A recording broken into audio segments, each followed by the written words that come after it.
Querida igreja, a paz do Senhor Jesus. Poder sentar por bondade. Agradeço a pastor Elias Camilo a amabilidade da recepção, bem como dos demais obreiros, ministros, pastor Uri, presbítero Gilberto, tem nos acolhido também. Me sinto, irmãos, muito honrado com a hospitalidade do nosso pastor e de toda a igreja para comigo e com a minha família. Eu pedi para usar alguns slides, eu creio que os irmãos aí da mídia têm acesso, já pode colocar por bondade. Eu pedi porque a escola bíblica, não é? O caráter do culto hoje é de ensino, não é tanto uma noite de avivamento, é uma escola bíblica, mas evidentemente a palavra de Deus gera efeito em nós. Então, como nós temos a possibilidade de usar o material, isso é coisa de professor, então vamos utilizar esse recurso que vai nos ajudar.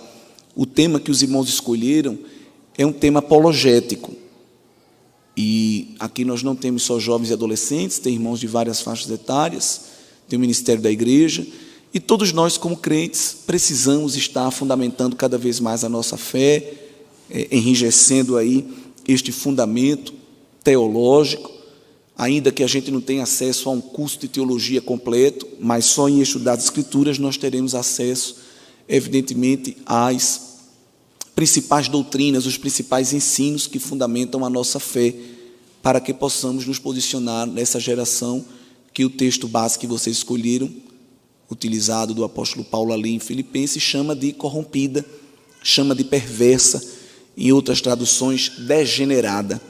E nós, como igreja, devemos nos apresentar diametralmente oposto a isso, como Paulo fala ali, dentre 3 palavras, sinceros. E o sincero ali no original significa puro, sem ser adulterado, sem mistura.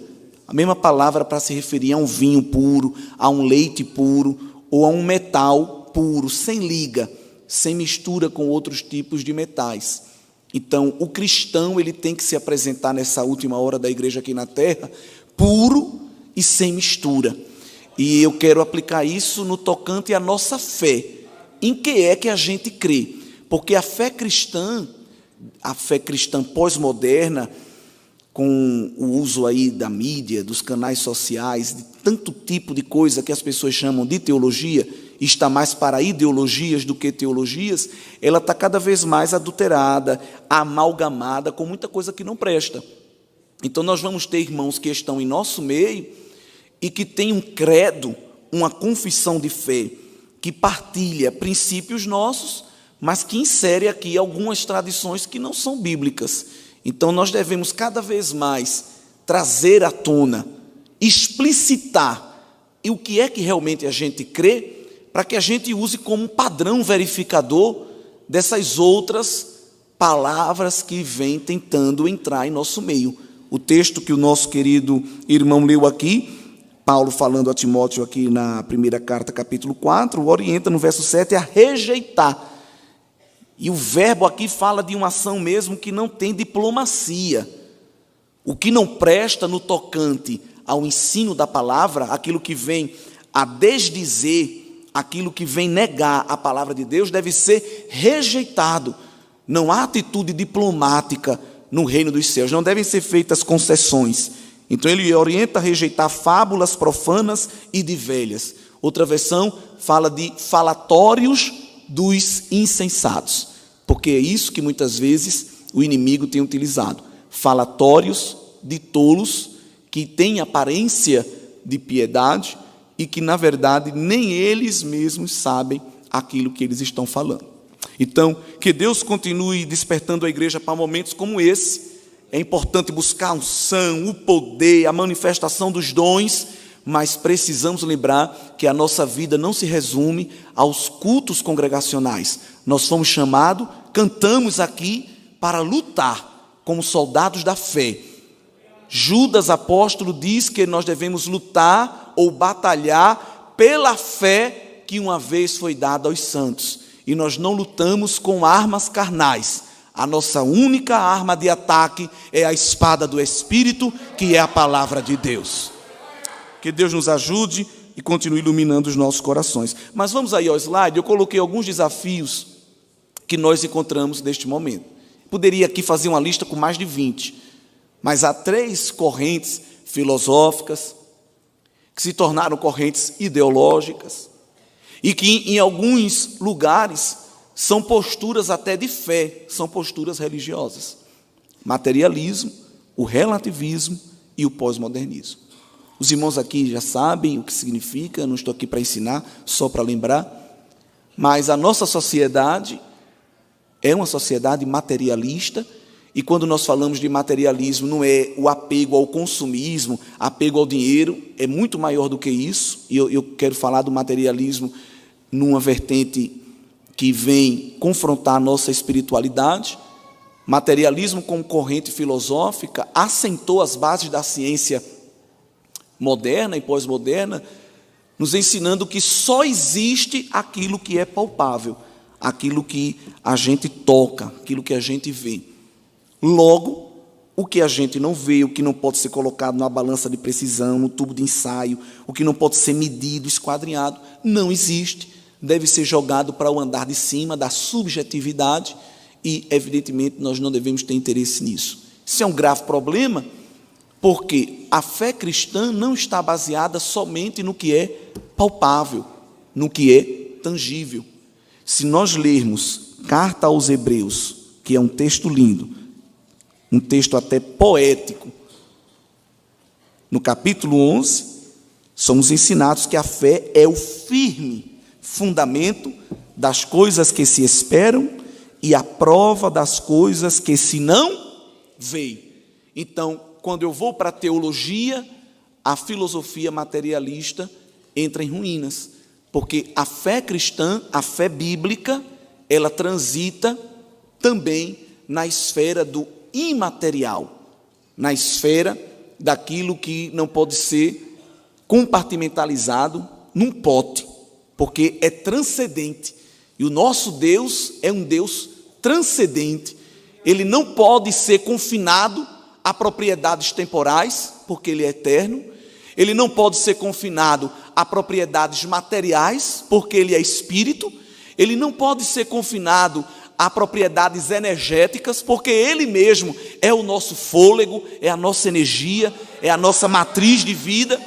Então Deus, Ele criou matéria, tempo e energia, mas ficou fora de tudo isso, não é? Paulo, falando ali aos Areopagitas, ele disse que é em Deus que nos movemos, é em Deus que existimos, é Ele que nos dá essa energia para nós respirarmos. Então, o Deus da Bíblia é um Deus transcendente, é um Deus eterno, é um Deus em espírito, que não é restringido por propriedades físicas, químicas, biológicas, geológicas ou nenhuma outra, mas é um Deus imanente, embora habite na luz inacessível, embora habite num alto e sublime trono, Ele também habita com o quebrantado, com o contrito, com o fragilizado, porque na sua imanência Ele é um Deus relacional. Então é um grande mistério, porque embora Ele transcenda todas essas propriedades, Ele usa essas propriedades para se relacionar conosco.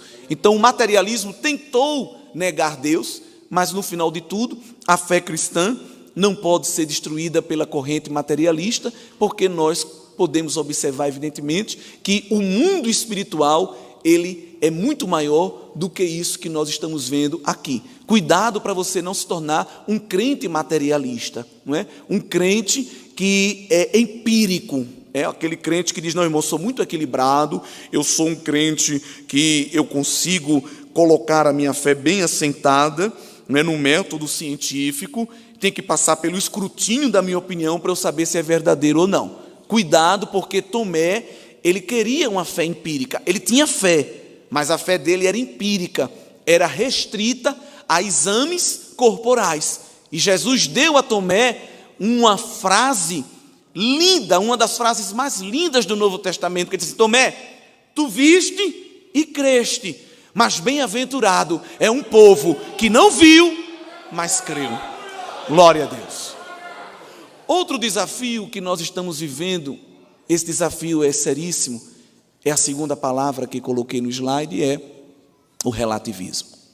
E o relativismo, irmãos, ele começa muito lá atrás, mas ele tem o seu apogeu, ele está tendo o seu apogeu neste momento da pós-modernidade que nós estamos vivendo, não é? O relativismo defende que não há absolutos. Não há absolutos morais, a própria verdade não pode ser considerada absoluta, não há fundamentos. Há uma pergunta de um salmista muito forte: ora, removidos os fundamentos, o que poderá fazer o justo? Não é? Aonde não há fundamento, a consequência é ruína. Nunca se esqueça disso. O mundo pós-moderno acusa todo e qualquer cristão de fundamentalista. Se você nunca foi chamado de fundamentalista, é porque você ainda não entrou na guerra. Pode ficar sério. Se as pessoas somente fazem coração para você, lhe dão beijinhos e colocam emotions nas conversas de anjinho, de coração, de sorriso, você ainda não está em guerra. Porque quando você se posicionar, o mínimo elogio que você vai receber, você é um fundamentalista. E às vezes, por querermos fazer concessões, por querermos ser diplomáticos com o império do mal, não, eu não sou fundamentalista não, deixa eu me desculpar, deixa eu me explicar. Não, olhe, eu oro, mas eu não oro de joelho não, porque isso é coisa de crente antiquado, não é? Não, eu dou glória, mas eu não dou glória alto não, eu sou um crente mais equilibrado. Não, eu sou da Assembleia de Deus, mas eu não me envolvo naquele movimento não. Você está negando a fé e está negando a Cristo. Cuidado para naquele dia também não ser chamado de um desconhecido dele. Quando alguém lhe chamar de fundamentalista, diga muito obrigado. Muito obrigado por reconhecer que eu estou fundamentado em uma rocha intransponível, a rocha dos séculos, a rocha eterna, aleluia, a pedra angular. Nós somos fundamentalistas. Nós estamos firmados em fundamentos, neste firme fundamento da nossa fé, que não é apenas uma fé experiencial, de arrepios, de visagens, mas é uma fé racional, é uma fé pensante, é uma fé salvífica, não é? A fé vem pelo ouvir, e ouvir o quê? Anedotas? Testemunhos? Revelamentos? Não, palavra. A palavra vai gerando esta razão, combinada com a emoção do Espírito. Isso é ser crente, glória a Deus. Mas o mundo secular odeia os absolutos, principalmente os absolutos morais, o absoluto do certo e do errado, porque se há absolutos morais, se há um padrão de certo ou errado, eu sou obrigado a fazer o certo. E aí o que é que o mundo secular diz? Não existe absolutos morais. Aliás, nem a verdade é absoluta. A verdade é uma questão de ponto de vista. Se não há absolutos morais, se não há fundamentos firmes e sólidos, eu sou agora a autoridade final daquilo do que é certo ou errado. O certo e o errado é uma questão subjetiva. Eu é que dou a palavra final do que é certo e o que é errado. Então eu disse aos irmãos que o relativismo começou lá atrás, não é novo. Ele está no seu apogeu agora. A prova de que ele não é novo é a denúncia do profeta messiânico. Veja, Isaías já estava tendo que profetizar apologeticamente contra o relativismo. Olha o que Deus fala na boca dele no capítulo 5, capítulo 5, versículo 20. Ai! E os irmãos sabem que quando Deus começa falando com essa interjeição, ai, é ai mesmo. Não queira experimentar. Ai dos que ao mal chamam bem, e ao bem, mal, que fazem da escuridade luz e da luz escuridade, fazem do amargo doce e do doce amargo. Deus odeia, rejeita, abomina o relativismo. Deus é o Deus de absolutos morais. Para Deus certo, errado é errado. Porque isso está firmado aonde? Na sua palavra. E a sua palavra é inerrante. Jesus orou ao Pai, a oração sacerdotal: Pai, santifica-os na verdade, a tua palavra é verdadeira. Foi assim que ele disse? Ele não disse que a palavra de Deus é verdadeira. Ele não adjetivou ela assim, porque se ele disse que a palavra é verdadeira, ela tem que passar pelo escrutínio de algo maior. E a palavra não passa pelo escrutínio de nada nem de ninguém. Ela é o próprio escrutínio. Então ela não é adjetivada como verdadeira, ela é substantivada como a verdade. E Jesus disse: eu sou o caminho, a verdade, a vida.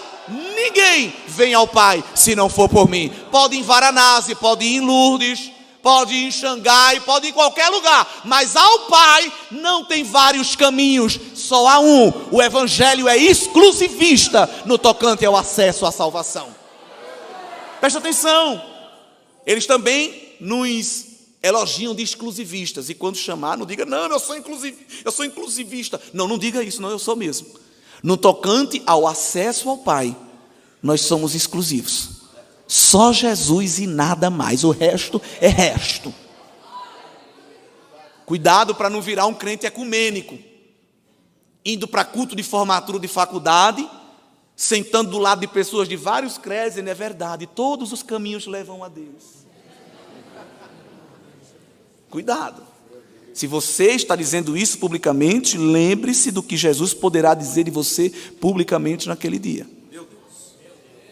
Aí, se você se posicionar como fundamentalista e como exclusivista no tocante à salvação em Cristo, aí vai vir no mínimo o terceiro elogio que você receberá: intolerante. E aí os irmãos já sabem como se posicionar. Mas, queridos irmãos, para o Senhor Jesus, para Deus Pai, para a igreja, há sim uma verdade absoluta e absolutos morais. Mas você pega um professor desse, militante do relativismo, que diz, não, o certo e o errado é uma questão de ponto de vista. Até o dia que um aluno pegar uma chave, riscar o carro desse professor todinho no estacionamento, e quando o professor olhar, enfurecer e disser, o que é isso? Não, isso aqui é uma arte. Do meu ponto de vista, não, isso é errado. Não é errado. Eu estou fazendo arte. Aí, o relativismo dele cai de água abaixo.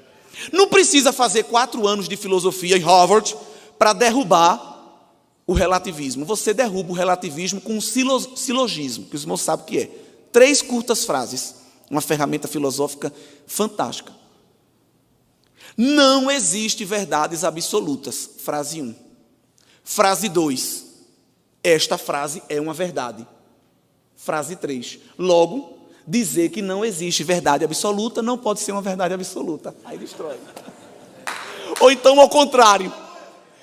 Toda verdade é relativa. Frase 1. Frase 2. Esta frase é uma verdade. Frase 3. Logo, toda verdade é relativa, também é relativa. Destruiu o relativismo. Não precisou fazer 4 anos de faculdade. Então, evidentemente, quando nós vamos para as Escrituras, temos as ferramentas para vencer tudo isso. O inimigo não conseguiu, aí levantou a terceira bandeira, que é a bandeira do pós-modernismo. Esse aí é terrível. Pós-modernismo tem uma grande ferramenta ideológica ali na escola de Frankfurt. Os irmãos sabem, no século passado, um conjunto de autores acadêmicos, franceses, alemães, americanos, se reuniram ali naquela escola, que os irmãos sabem, parece que ela veio do andar de baixo, porque o que saiu dali de ideologia, até hoje, está corrompendo e degenerando cada vez mais a nossa sociedade. E a bandeira do pós-modernismo, ele tem 4 grandes pilares, só vou falar de um. Quando você lê Michel Foucault, Jacques Derrida, eu estou falando isso, irmão, porque isso não dá para pregar em culto e avivamento. Então, eu estou amando essa oportunidade, porque a gente vai poder falar essas coisas. Quando a gente lê esses autores, a bandeira que eles levantam é a bandeira da desconstrução. E o principal elemento que eles usam é o texto.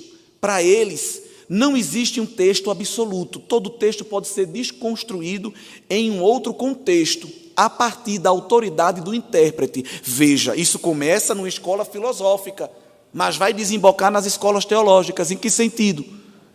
Para os pós-modernistas, a autoridade final do que o texto diz não é do autor, é do intérprete. É o famoso ponto de vista. Não, segundo o meu ponto de vista, eu não interpreto assim. Quantas vezes em sala de aula de escola dominical tem um arauto do pós-modernismo querendo se levantar contra o professor, se levantar contra outro irmão que está dizendo, não, mas o texto diz assim, mas o meu ponto de vista, grande coisa o seu ponto de vista, não é nada. Nós estamos fundamentados não é em ponto de vista de teólogo, nós estamos fundamentados na rocha, a rocha que suporta o temporal, a ventania, a palavra de Deus que é eterna, viva, eficaz e infalível. É esta palavra que nós estamos fundamentados. Cuidado com o eu lírico. a subjetividade do leitor-intérprete. Inclusive, quem lê a Bíblia deve chamar na sua leitura sempre um companheiro. Quem aprendeu a ler Bíblia de verdade, não como um acadêmico, para analisar, mas para meditar, tem que convidar um companheiro, chamado Espírito Santo. Vem cá, amigo, porque tu sabe o que o autor falou na revelação, agora vem dizer para mim o que ele está falando na iluminação. Abre meus olhos, abre o meu entendimento, aleluia. Precisamos de gente, irmão, que lê a Bíblia com o coração afogueado, com as lentes do Espírito Santo de Deus, uma leitura viva. Porque tem muito crente metido, que não, porque eu li, porque eu vi o grego, eu vi o hebraico, eu vi o aramaico, eu conheci até os hieróglifos egípcios, mas isso não produz vida. Ele fica só naquele nível do academicismo, triunfando na soberba do seu conhecimento, mas isso não produz efeito. Mas quando a leitura vem acompanhada com o Espírito Santo, o irmão pode chamar Jesus até de Jesus, mas ele vem com a autoridade do céu. Glória a Deus. Então não estou fazendo aqui apologia a analfabetismo, mas também não estou fazendo apologia a academicismo. Sejamos crentes equilibrados. Estude, irmão, estude até seu olho cair do olho, do globo ocular. Estude até você ficar tonto, mas não perca devoção.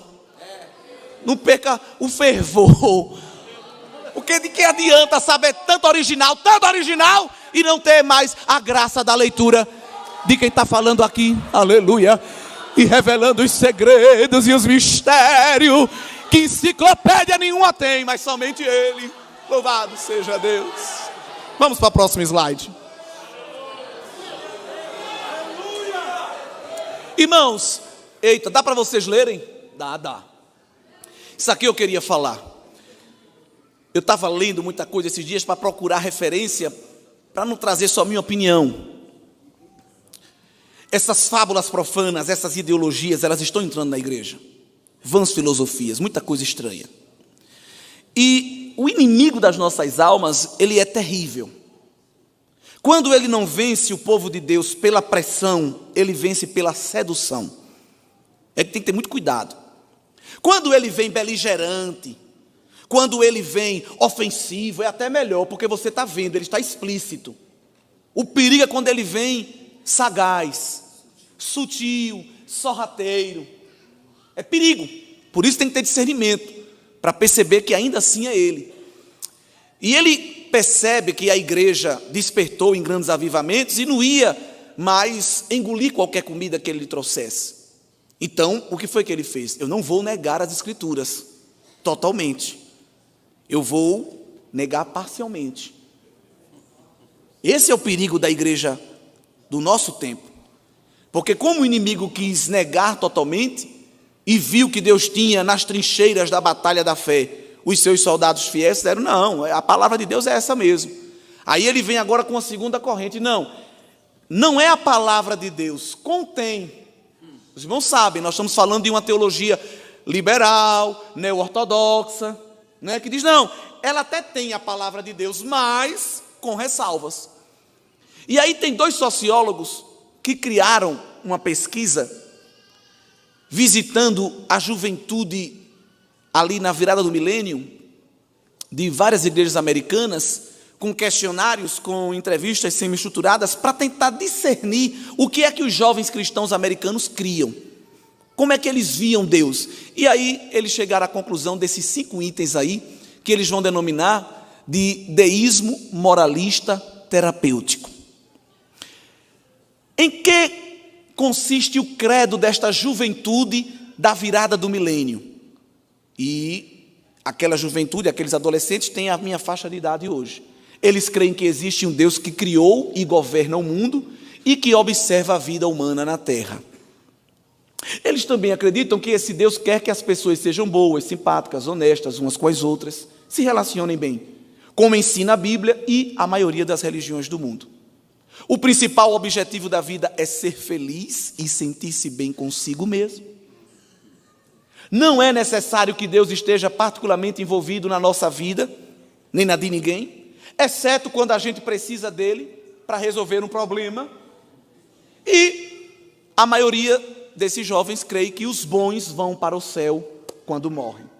Quando a gente lê de maneira inadvertida, apressada, este credo, está até bonito. Inclusive, não sei, talvez até alguém possa se identificar. É exatamente isso que eu creio, pastor. Meu medo é esse. É que alguém essa noite diga, que coisa linda, você conseguiu expressar em palavras o que eu sinto. Irmão, tu vai ter que se converter. Por isso que é bom escola bíblica, porque não dá para pregar isso em culto de avivamento. Então, dá para a gente confrontar um pouco mais.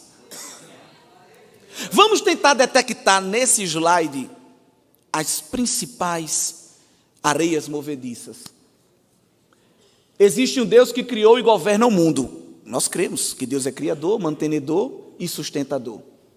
Mas o deísmo acredita que Deus é uma espécie de relojoeiro ou de arquiteto. Ele fabricou, fez, mas deixou a esmo, deixou ao acaso, que vem traduzido naquela expressão, que observa a vida. Ele vê, mas ele não tem poder para agir. Isso desembocou no teísmo aberto. Deus, ele não tem poder para alterar a história. Ele nem sabe o que vai acontecer no futuro. É o que crê o teísmo aberto. E tem gente na igreja até acreditando nisso. Esse segundo item também é perigoso. Deus quer que as pessoas sejam boas, por isso eu tenho que me dar bem com todo mundo. Eu não quero entristecer ninguém com meus posicionamentos, porque Deus quer que a gente seja, na verdade, grandes amiguinhos. Olha o perigo. Como ensina a Bíblia. Sim, a Bíblia ensina a amar o próximo como a mim mesmo. E como a maioria das religiões do mundo. A grande massa da virada do milênio tem um forte apelo ecumênico. E cuidado, quem levanta a bandeira de que todas as religiões são iguais e levam a Deus, é a mesma coisa, essa é a bandeira do anticristo. E o mistério do anticristo, o ministério dele já está operando no mundo. Qual é o discurso do anticristo? Igualdade, direitos iguais, preservação, paz mundial. E nós temos que entender que ser cristão é um chamado ao amor a Deus e ao próximo. Mas em amar a Deus, as Escrituras nos dizem que a reboque, consequentemente, isso vai gerar inimizade. Com quem? Com quem, igreja? O apóstolo João ensina isso. Com o mundo. Mundo ali não é tanto a humanidade, as pessoas, porque o desejo de Deus não é que nós nos tornemos inimigos de ninguém. Mas o mundo ali é o sistema babilônico, é o sistema corrupto. Então vai aqui uma ressalva. Se você está se sentindo bem e alegre, porque todo mundo lhe ama, todo mundo lhe abraça, do mundo, do sistema babilônico, é porque você ainda não está se posicionando. Você está sendo confundido com um deles. Todo crente que se posicionar na Babilônia, em algum momento vai atrair para si oposição e resistência. Em algum momento vai. Se prepare. Quando Daniel chegou na Babilônia, ele achou graça aos olhos de Aspenaz. Oh, que bênção seria se fosse assim para sempre. Olha que coisa boa. Deus abriu a porta, sou amigo do chefe do eunuco. Mudei até o meu cardápio. Oh, glória a Deus, que isso é bom, irmão. Crente é assim, vive bem com todo mundo. O segredo é a paz. Mas lá na frente, um posicionamento ia gerar ira. Ia gerar raiva. Ia gerar uma atitude que ia colocar a vida em risco. Qual foi a atitude? Não, essa música aí a gente não dança, não. É pior que a gente não dança. Eita, glória! Mas dezenas de milhares dançam. Então você deveria estar satisfeito. Você tem dezenas de milhares se dobrando. Nós somos só 3. Isso aí não entra nem como porcentagem de desvio padrão. Essa porcentagem, a estatística nem vai levar em consideração. Mas a raiva da Babilônia é essa. É porque o sistema babilônico já tomou esfera política, esferas financeiras, as mídias sociais, já tomou as instituições de ensino, já tomou tudo. Só tem uma frente de resistência que o império babilônico não conseguiu tomar, a saber, a coluna e a firmeza da verdade, que é a igreja do Senhor Jesus. Nós somos só 3, de pé no meio de uma multidão dobrada e prostrada, e o inimigo está enfurecido. Mas continue posicionado, porque se for preciso, o Senhor vem ao teu encontro pessoalmente para te dar livramento por causa do teu posicionamento. E se ele não quiser vir, a gente vira torrada de crente, mas a gente não dança música de Baal. A gente não dança música de Astarote. A gente não adora o Deus Marduk, aleluia. A gente não se dobra diante dos decretos de Nero. O nosso joelho só se dobra diante da majestade santa do Deus vivo, do Deus verdadeiro, que é o Deus da Bíblia. Se prepare. Em algum momento você vai ter que se posicionar. Mas se você disser assim, não, irmão, nós temos que entender. Jesus chamou a gente para amar, irmão. Jesus é amor. Jesus disse, não julgue para não ser julgado. Criatura, pelo amor de Deus, não cita esse versículo como subterfúgio para a tua inoperância apologética. Porque Jesus não disse isso nesse contexto. Pelo contrário, Jesus disse, olhe, porque eu amo aquele texto de João 12. Jesus dizendo, eu não vim para julgar. Aí as pessoas dizem, olha aí que bênção, posso fazer o que eu quero. Lê o texto todo, bênção. Deixa de ler versículo isolado, porque quem gosta de citar versículo isolado é Satanás. Que é isso, pastor? Está me chamando disso? Não, você não é ele, mas pode estar trabalhando para ele. Sabe por quê? No deserto, ele quis enganar Jesus com o texto isolado. E tem crente querendo citar texto isolado para assegurar as suas decisões, né? Mas é tão lindo quando a gente ouve Jesus falar lá em João 12, não é? Em João 12, versículo 47. Se alguém ouvir as minhas palavras e não crer, eu não julgo. Parece que eu estou vendo Jesus falando isso num retrato pós-modernista, Jesus bem calminho. Porque eu não vim para julgar o mundo. Jesus com luzinhas ao seu redor, sentado no banquinho. Porque eu não vim para julgar o mundo, eu vim para salvar. Aí ele diz, olha aí, está vendo, igreja? Não pode me julgar. Oh, glória! Olha o que Jesus disse no verso seguinte. Quem me rejeitar a mim, agora que ele se levanta do banquinho, apaga as luzes e tira a espada. E não receber as minhas palavras, já tem quem o julgue. A palavra que tenho pregado, essa o há de julgar no último dia. Então tem que se posicionar, irmãos. Nós temos que nos posicionar. Volta lá para o slide, por favor. Então nós cremos que Deus é criador, mantenedor e sustentador de todas as coisas. E nós cremos que Ele intervém na história. Ele altera cursos. Ele altera sentenças. E Deus quer que a gente se relacione bem, é o que ensina a Bíblia. Mas a nossa confissão de fé e prática é apenas a Bíblia. Nós não devemos fazer uso de outras tradições religiosas, porque evidentemente elas não estão assentadas na verdade inerrante da palavra de Deus. Mas esse terceiro ponto, ele é perigosíssimo. E ele está presente nas nossas pregações, está presente nos nossos louvores, nos nossos cultos, de pessoas cujo principal objetivo da vida é ser feliz. Ah, irmã, eu estou sentindo de fazer uma coisa, tomar uma decisão. 2 irmãs se aconselhando na igreja depois do culto. Ah, irmã, o que é que diz o seu coração? Ai, o meu coração diz que é para eu ir, irmã. Então siga seu coração, Zezé. Afinal, o que importa é ser feliz. A vida é curta. Irmão, se você usa esses argumentos, você não foi regenerado ainda. Quem disse que a vida é curta? Para nós não é mais curta, não. É eterna. Tem tanta adolescente aconselhando a outra, siga seu coração.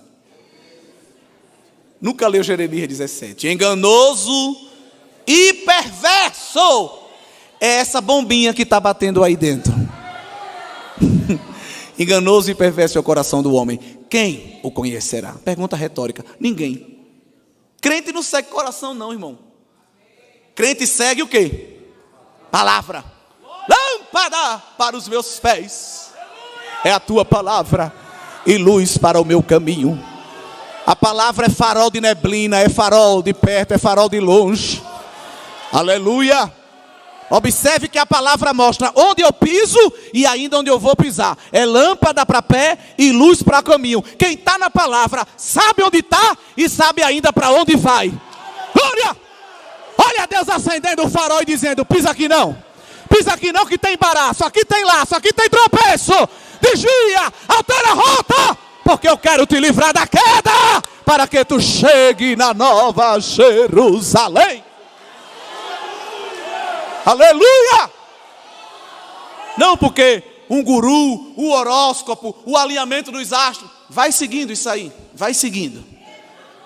Vai seguindo para tu ver onde tu termina. Deus não fez a gente para ser feliz. E eu sei que eu não estou frustrando expectativas aqui, porque os irmãos sabem disso. Eu não precisei vir aqui para ensinar isso. Os irmãos sabem. Deus não chamou a gente para ser feliz, chamou a gente para ser santo. O propósito da minha e da sua vida é refletir a santidade de Deus no mundo. Refletir a imagem, a glória, a semelhança, o caráter dele.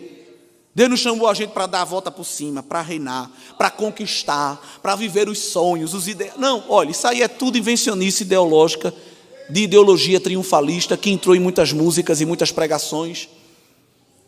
E a gente fica às vezes questionando Deus, que não fui chamado para ser tapete, fui chamado para ser cortina, não fui chamado para ser cauda, fui chamado para ser cabeça.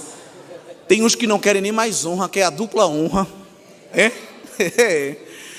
E aí a gente vai vendo essas coisas nas nossas músicas e todo mundo chora. Claro, quem é que não vai se emocionar com um negócio desse?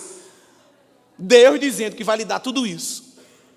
Então, evidentemente, tem que ter muito cuidado, porque o principal objetivo da nossa vida, nós somos criados para expressar a imagem dele.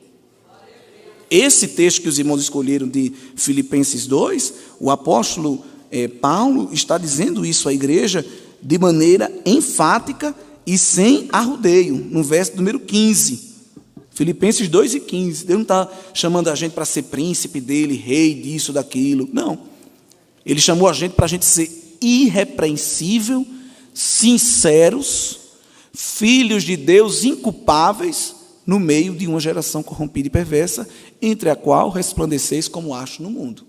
Não é o brilho do popstar, né? Não, no brilho da fama. É o brilho da glória de Deus. Então, esse é o padrão da minha vida, o propósito da minha vida.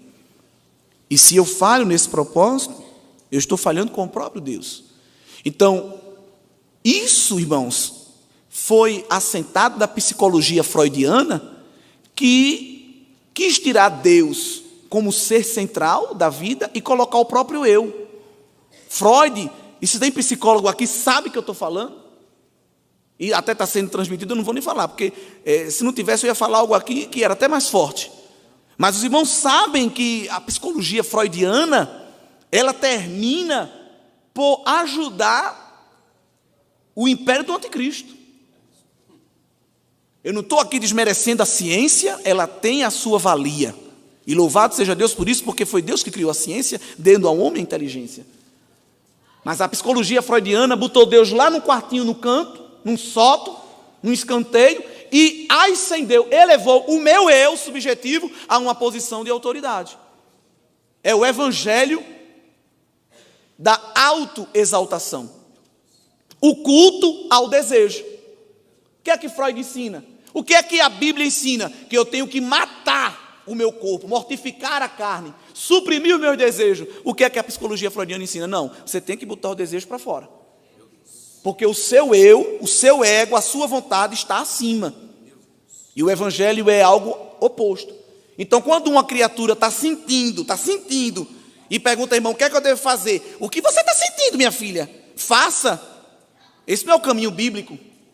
Porque não é o que eu estou sentindo. Aliás, o que eu estou sentindo, irmão, eu não vou nem lhe dizer, porque não agrada a Deus. Mas não é o que eu estou sentindo, é o que Ele quer de mim. Eita, glória a Deus. Hoje você não pode mais pregar o evangelho puro em certos círculos eclesiásticos. A pregação evangélica hoje se tornou a pregação da autoaceitação. O evangelho da autoaceitação. Você tem que se aceitar. Aliás, Deus tem que lhe aceitar. Ele lhe criou, ele sabe que você é assim. Que história. Jesus disse: não, quem quiser andar do meu lado, negue-se a si mesmo. Paulo não ficou na frente do espelho dizendo: bota esse leão que está dentro de você para fora. Paulo perguntou: quem me livrará do corpo desta morte, esta carne pecaminosa, este miserável homem que sou? Deus me livra disso. E não tem como se livrar do dia para a noite, é mortificando, é matando o velho homem dia a dia, é no jejum, é na oração, é na leitura da palavra. Crente vive uma vida de morte diária, para que possa viver a vida eterna com o Senhor Jesus, por final. Mas se você não tiver cuidado, você é um deísta, moralista, terapêutico. Não, irmão, eu sou assim. E Jesus me entende. Ele me ama. E não fale mal de mim não, que ele lhe queima. Nós até chamamos ele. Mas só chamamos ele, como diz aí o quarto ponto, quando a gente precisa dele. A gente toma as nossas decisões, não consulta ninguém, só os nossos sentimentos. Quando dá errado, meu pastor, homem de Deus, me aconselhe. Me deu uma orientação. Oh, mas aí você já fez tudo. Deus, ele não quer ser chamado somente para ser resolvedor de problema. Oração não é um balcão de petição. Oração não é listinha de desejo. Não é comanda de pedido para um Deus garçom, não. Oração é relacionamento. Deus quer a gente conversando com ele. O que foi, filho, que viesse pedir? Não, pai, eu não vim pedir nada, eu só vim ficar perto de ti. Eita glória, aleluia. Não sei como um obreiro lá conhecido nosso, que já não orava há tanto tempo, que quando dobrou o joelho para orar em casa, o filho correu perguntando se ele estava passando mal. Está doendo, pai, alguma coisa? O que foi, meu filho? Não, o senhor está orando aí de joelho, alguma dor? Não, meu filho. E há muitos de nós assim, que até Deus se surpreende. Olha, coisa boa. É claro que Deus nos surpreende, né, irmão? Isso é força da nossa linguagem.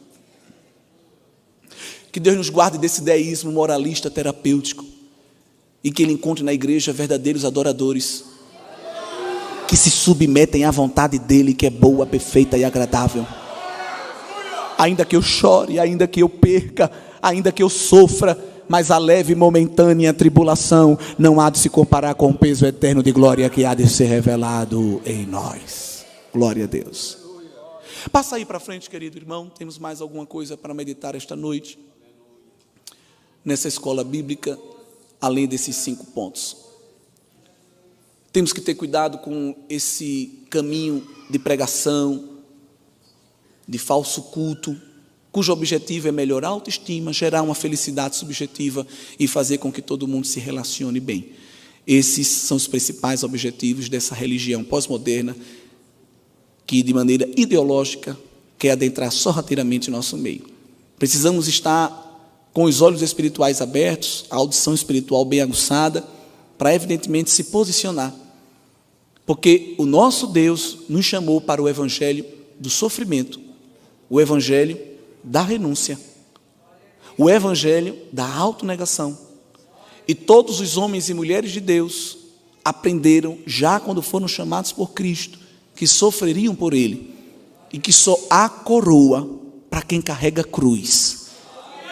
Tem gente que aceita Jesus hoje e já quer a coroa da vitória, a coroa para reinar. Não, meu filho, vai chorar um pouquinho, vai sofrer, vai ser humilhado, vai ser perseguido, incompreendido, zombado, ridicularizado, maltratado, mas no final, Cristo sempre chamando: bem-aventurado, bem-aventurado, bem-aventurado. Não preciso nem mandar levantar a mão aqui esta noite. Quem está passando por problema, tem irmão que vai pedir emprestado até a mão do outro. Levanta aí por mim também, que eu tenho muitos. Mas pergunta quem está triste com Jesus. Tem alguém? Não. Quem se considera feliz em Cristo, onde está a verdadeira felicidade?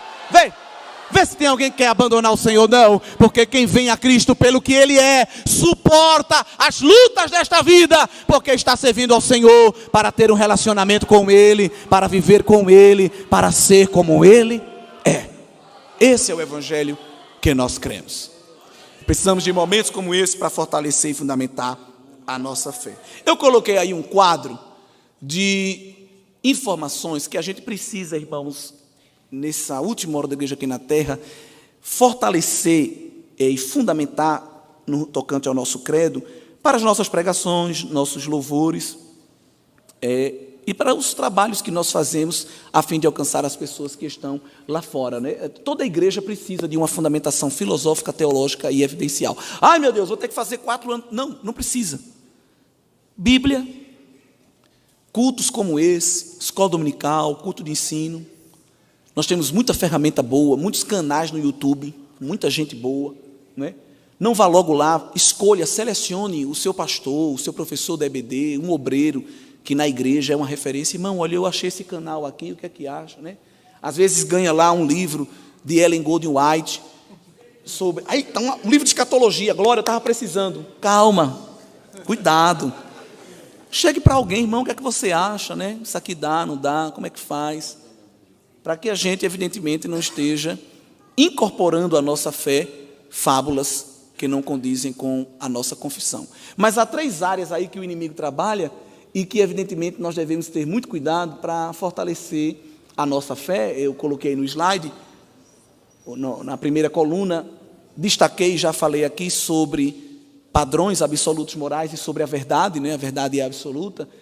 A nossa fundamentação teológica, evidentemente, essa teologia liberal e neortodoxa não crê em milagres e diz que tudo isso na Bíblia são mitos, e nós precisamos reafirmar cada vez mais o caráter sobrenatural de Deus, e, evidentemente, entender que Deus trabalha e opera numa esfera espiritual que aparece na esfera material. Mas eu quero, irmãos, destacar nesta noite, na minha breve contribuição, aquela terceira coluna que é a fundamentação evidencial, porque é uma das áreas que o inimigo mais trabalha, principalmente na vida de jovens e adolescentes, quando sai do ensino médio e chega na universidade. O diabo está tão faminto que os seus militantes não estão só no ensino superior, muitos deles já estão até na educação básica.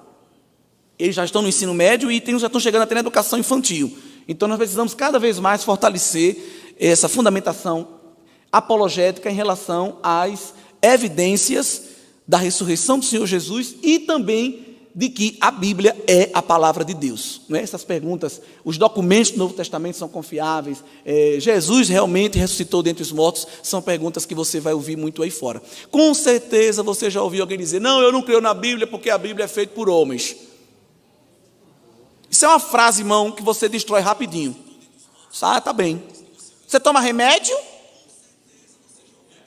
Remédio assim feito por farmacêutico? Você lê bula?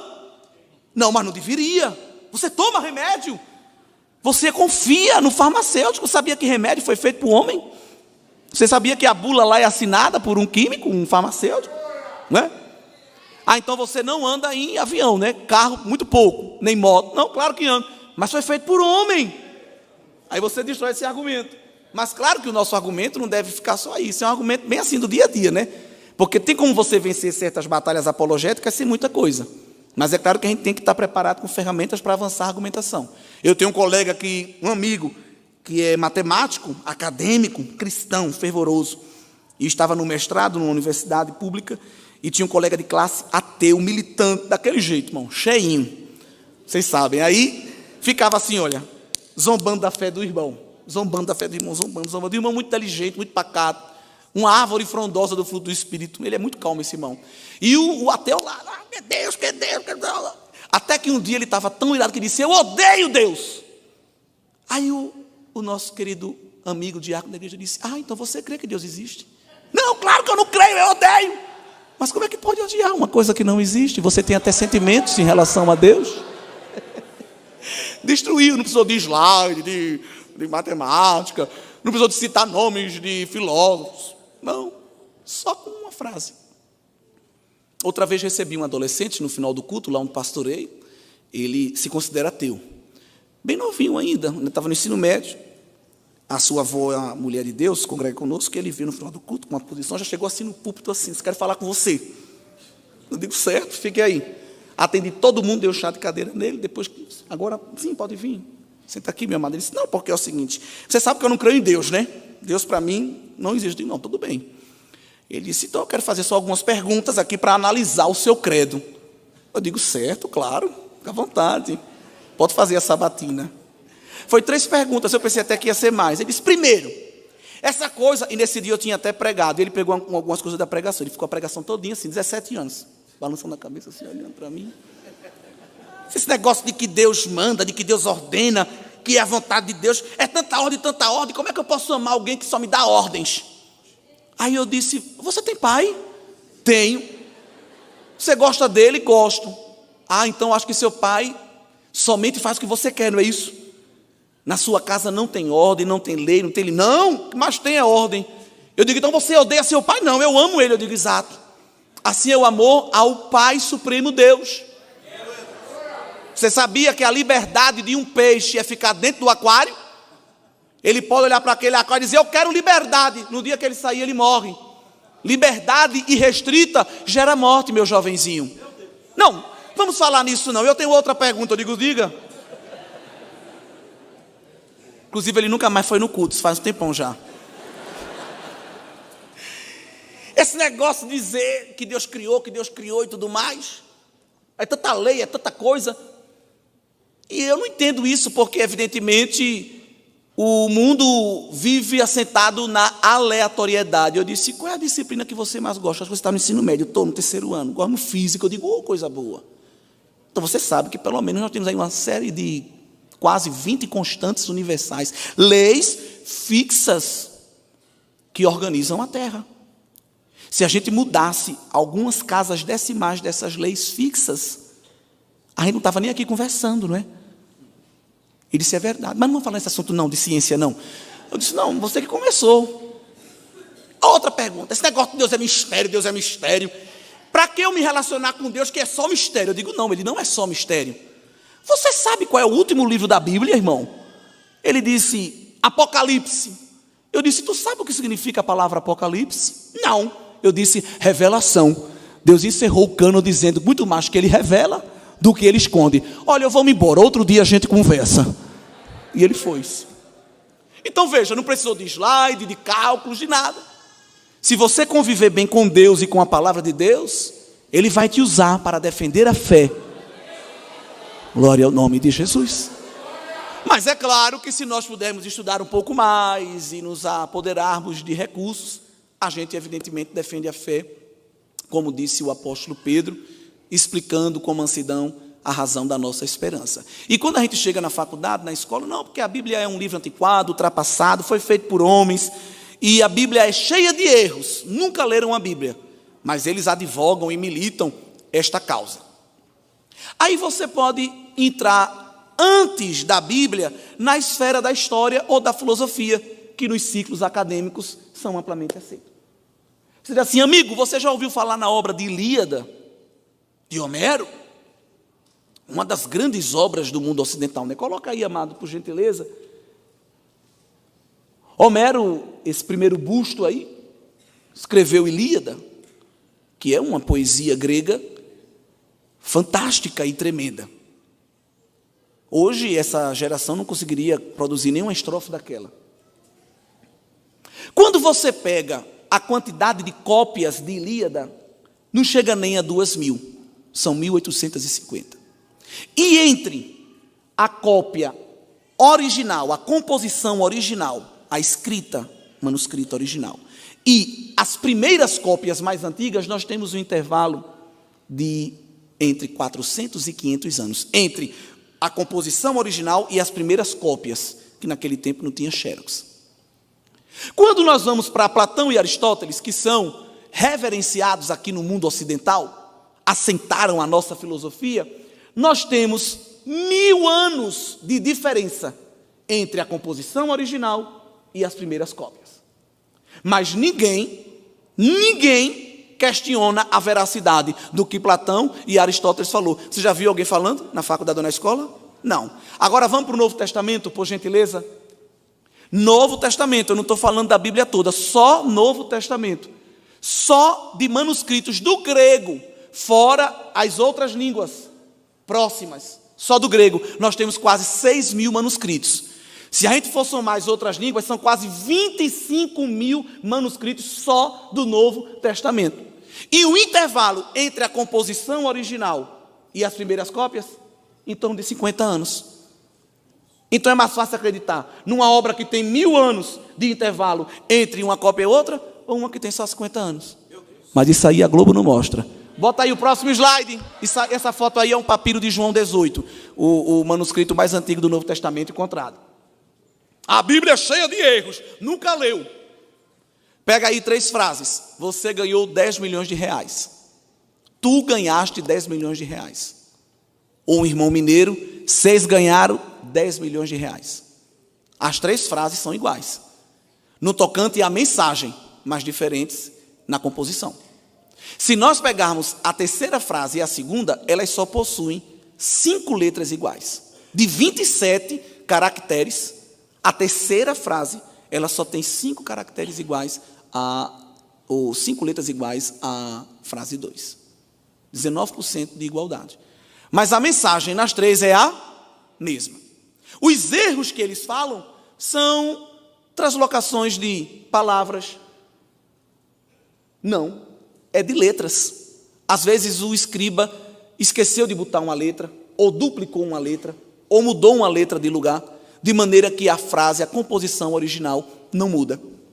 Mas essas pessoas nunca leram e levantam a bandeira de que a Bíblia é um livro ultrapassado, cheio de erros e que evidentemente foi feito por homens. Aí nós vamos para as obras do hinduísmo, Mahabharata. Softwares pegaram esses manuscritos e compararam eles para ver o índice de precisão, 90%. Ilíada de Homero, reverenciado no mundo ocidental, 95%. Eu trago aqui só 3 eruditos de Novo Testamento, eruditos de grego, só 3, usando os mesmos softwares. Encontraram 99,75%, 98,33%. Ou o A.T. Robertson, que é muito usado nas nossas faculdades, encontrou 99,99% de precisão, de igualdade em todos os manuscritos do Novo Testamento. Isso aqui não vai ter documentário na Globo, mas a gente está aqui para aprender isso. Quando o professor disser, não, a Bíblia é feita por homens. Não, a Bíblia é a palavra inspirada pelo Espírito Santo de Deus. É a revelação do Pai. É a fonte de vida. E nós cremos nela e pregamos e praticamos, porque encontramos nela a razão da nossa existência. Louvado seja o nome do Senhor Jesus. Que o Senhor nos guarde, que o Senhor levante uma geração que esteja animada para batalhar pela fé. Não dizendo palavra de efeito, show Satanás, está repreendido. Não, Deus não chamou a gente para isso. Dá uma cortada de laço, o diabo não respeita isso. Nós vamos vencer com a espada do Espírito, não batendo o exemplar da Bíblia na cabeça de ninguém, mas abrindo a palavra, explicando a palavra e deixando que o Espírito Santo de Deus convença o homem do pecado, da justiça e do juízo. Como é que a gente faz para vencer quem está desanimado? Palavra. Quando Jesus encontrou os discípulos no caminho de Emaús, eles se chatearam dizendo que Jesus não lia jornal. Você não leu as notícias não? Você não abriu o zap? Só se fala da morte do Nazareno? Hoje é o 3º dia e nada. Ele vivia dizendo que ia ressuscitar, tadinho. Fez tantas obras, mas até agora nada. És por acaso desinformado? Jesus devolveu, porque esse Jesus que os pós-modernos mostram, carregando o ursinho de pelúcia de coração, só fazendo beijinho para as pessoas, não. Jesus, irmão, de vez em quando dava uma marretada na cabeça para rachar mesmo. Como eles disseram que Jesus era desinformado do jornal, aí Jesus disse, vocês são desinformados de Bíblia, nércios e retardados de entendimento, porque Jesus falou de um jeito assim, né? Mas disse, tardios de entendimento de coração. Vocês não sabem de Bíblia não, vocês dizem que eu não sei do jornal, e vocês não sabem de Bíblia, mas eu vou dar uma aula de Bíblia agora, até Emaús, bora! Eu vou passear com vocês na lei e nos profetas. Não cortou laço, não cantou corinho de fogo, não puxou espada flamejante, mas quando, aleluia, chegou na bifurcação do caminho, aquele que eles disseram, és um desinformado, agora disseram, é perigoso ir embora, é melhor ficar mais um pouco. Eita, aleluia. A palavra de Deus gera vida, a palavra de Deus aquece o coração, a palavra de Deus arranca a cegueira. Abre a tua mão aí e recebe a autoridade da palavra. Deus vai te usar para aquecer vida, Deus vai te usar para aquecer coração frio dentro da tua casa. O diabo pensa que congelou o entendimento, mas na tua boca está uma palavra fervorosa, no teu coração está uma palavra viva, e Deus vai libertar corações. Deus vai libertar entendimentos para a glória do nome dEle. Aleluia! Deixe para falar do campeonato, do seriado, outro dia. Aproveite a oportunidade para falar da palavra transformadora. Filipe estava em casa, o Senhor mandou para ele um áudio no zap dele e uma localização. Vai para ali, faixa de Gaza. Tem um particular com alguém lá e eu vou te usar. Está aí a localização. Transportou ele para lá. Quando ele chegou, vinha a carruagem de um alto oficial da rainha Candace. O oficial na carruagem e Filipe no Expresso Canelinha. Mas cheio do Espírito. Fez aquela pergunta que um grande autor transformou em título de livro. Entendes tu o que lês? Aí o eunuco disse, não, porque não tem ninguém para me explicar.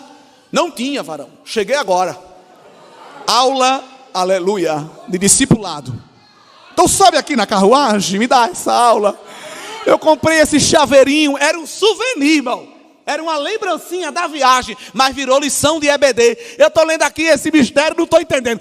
Isso aí é uma profecia messiânica. Deixa eu te explicar isso aí. O profeta falou e Deus cumpriu, aleluia. É Jesus. A conversa foi tão boa que gerou um efeito, porque hoje o irmão vem para a EBD, vem para a doutrina, faz o discipulado, refaz. Aí você depois de 20 anos, irmão, quer se batizar. Eu não estou preparado ainda. Irmão, vai ter batismo. Quem quer dar profissão de fé? O Espírito Santo não tocou no meu coração ainda. Então tu está morto, criatura. Porque quando nós lemos Atos, a confissão de fé estava intrinsecamente ligada a batismo. Não tinha esse negócio de não estou preparado, me preparar. 20 anos depois eu me batizo. Não. Aí o eunuco deu uma lição de fé para muitos de nós. Não foi Filipe que disse, olha, o batismo é daqui a 15 dias, venha, viu? Ficou atrás dele, não. Estou vendo água ali. O que é que falta para eu ser batizado? Disse, mais nada. Tu tem fé. Foi para Jerusalém como turista, voltou como evangelista. Aleluia! A palavra transforma, irmãos. Vamos nos fortalecer nesta palavra, porque Deus vai nos usar para transformar corações que estão ao nosso redor. Fique de pé, eu quero fazer uma oração por você nesta noite.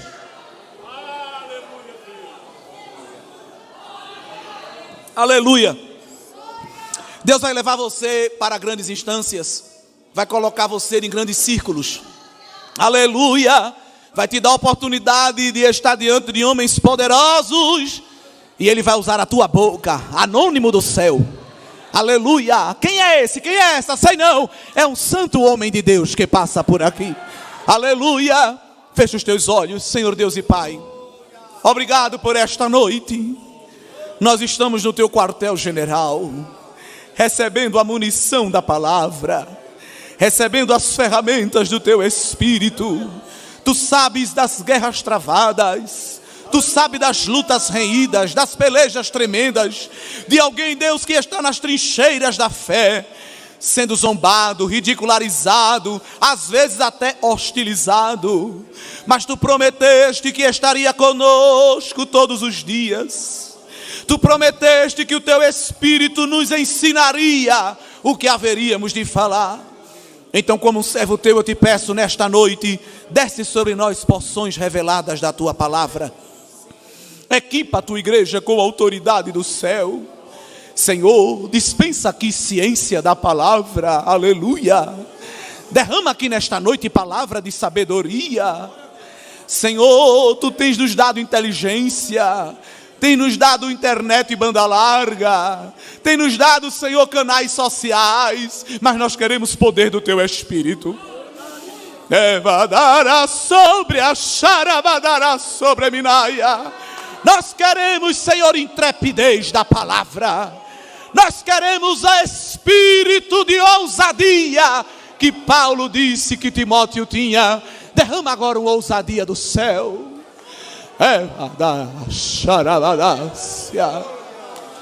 Crente que era espião secreto do céu, que isso termine hoje. Levanta aqui embaixadores de Cristo, levanta aqui embaixatriz do teu reino, Senhor. Coloca agora aí, Deus, o selo do teu Espírito, o fogo do teu Espírito, a unção do teu Espírito Santo. Recebe aí este óleo. Deus está levantando o teu ministério, o teu chamado. Deus está levantando você como uma voz para esta nação, uma voz para o teu bairro, uma voz para a tua parentela. Nabucodonosor pensava que ia reinar, mas chegou um Daniel lá dentro para arvorar a bandeira do Deus El Shaddai. Recebe aí Espírito de Deus, recebe aí graça, recebe aí a operação sobrenatural do Senhor que está descendo sobre a igreja.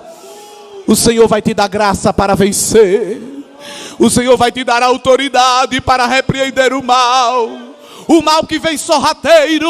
Olha Deus te dando discernimento. O mal que vem perspicaz, mas com astúcia. Olha Deus te dando sabedoria. Olha Deus quebrando as arapucas e as armadilhas ideológicas que quiseram entrar na tua mente. Receba aí libertação. A fé não fingida que estava sobre Timóteo está descendo aqui esta noite, porque aqui há uma geração que recebeu as sagradas letras, que recebeu a sã doutrina, que recebeu o leite racional. O veneno está sendo tirado da panela hoje. Ideologia satânica que quis ser implantada na tua cabeça, filosofia do diabo, Deus está tirando, porque colocou em ti a mente de Cristo, o capacete da salvação e o selo do Espírito Santo de Deus.